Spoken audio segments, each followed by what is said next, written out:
অপছন্দের জিনিস যদি কেউ ঘরে নিয়ে আসে সেটা নিয়ে তো একটা মাথা ব্যথা থাকেই, যে জিনিসগুলো কিভাবে শেষ করব। তাই ভাবলাম যে কিছু তো একটা করতেই হবে। এমন অবস্থা, বুঝতেই পারছেন যে সবাই চাটিয়ে পুটি খেয়ে একেবারে শেষ করছে। কেউ ভাববেন না যে আমি রান্না করতে করতে আমি খেয়ে শেষ করছি।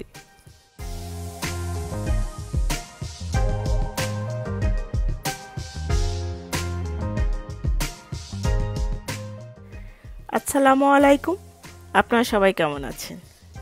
এই সেই চিকেন, যেটা আমার ভীষণ শত্রু। একে দেখলে আমার এমনিতেই মাথা ব্যথা করে। বুঝতে পারছেন যে অনেকে আবার ভাববেন না যে বোনলেস চিকেন দিয়ে কত কি করা যায় রে আপু, আপনি কিচ্ছু জানেন না। আসলে আমি কিচ্ছু জানি না। বোনলেস চিকেন দেখলে আমার এমনিতেই মাথাটা অনেক গরম হয়ে যায় যে এরে আমি কি করব। তাই রাগে তাপে একটা হাতুড় বের করে নিয়ে আসলাম, যে যেভাবে পারি তোরে আমি আজকে শিক্ষাটা দেব। তাই মাংস থাতলা করার জন্য যে হ্যামারটা থাকে সেটা নিয়ে বের করে নিয়ে এসে এমনভাবে শিক্ষাটা দিচ্ছি যে তোরে আমি আজকে কি করব। মানে এমনভাবে থ্যাতলাচ্ছি মাংসে তো বলতেছে যে বাবা, বোনলেস চিকেন যদি কথা বলতে পারতো ও জীবনেও আমার আশেপাশে আসতো না। মানে সেই অবস্থা চিকেনের। তো এইভাবে সবগুলো চিকেনে আমি কিন্তু থ্যাতলা করে নেব, যাতে চিকেন যেন বোঝা না যায়। সেই স্টাইলে কিন্তু আমি সবগুলো চিকেন থ্যাতলা করে নিচ্ছি। সবচেয়ে যাকে আমরা বেশি অবহেলা করি আসলে দেখা যায় তার ভাগ্যটা বেশি ভালো হয়।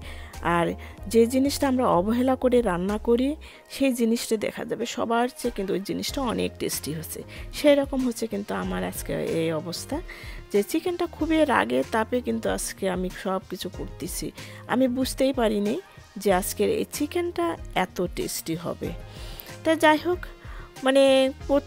করতেছি বুঝতেই পারছেন যে কোনো কিছুতেই থামছি না।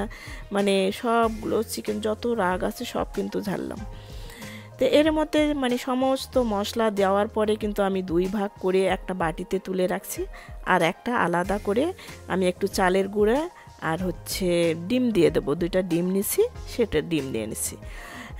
আমি কিন্তু কোনো রেস্টে রাখি নেই, বা 10-15 মিনিট যে একটু রেস্ট দিব মশলাটা ঢোকানোর জন্য সেটা কিছুই করি নেই। কেননা রাগ তো একটা আছেই। যত তাড়াতাড়ি পারি আমি ওকে শেষ করতে পারলেই ভালো, বাঁচে যাই, এই রকম হচ্ছে আমার অবস্থা। যাই হোক, একদম কুইক যেটা বলে, জলদি যেটা একদম মাখা চাকা করে একদম সঙ্গে সঙ্গে তেল সাইডে কিন্তু আমি তেলও দিয়ে দিছি চুলের উপরে, যে কোনো একে নিয়ে আর বেশিক্ষণ নাড়ানাড়ি করব না। এখন কিন্তু আসলে মাখাটা এইরকম হচ্ছে, বুঝতে পারছেন। আর বাকিটা কিন্তু আপনারা বুঝে নিয়েন।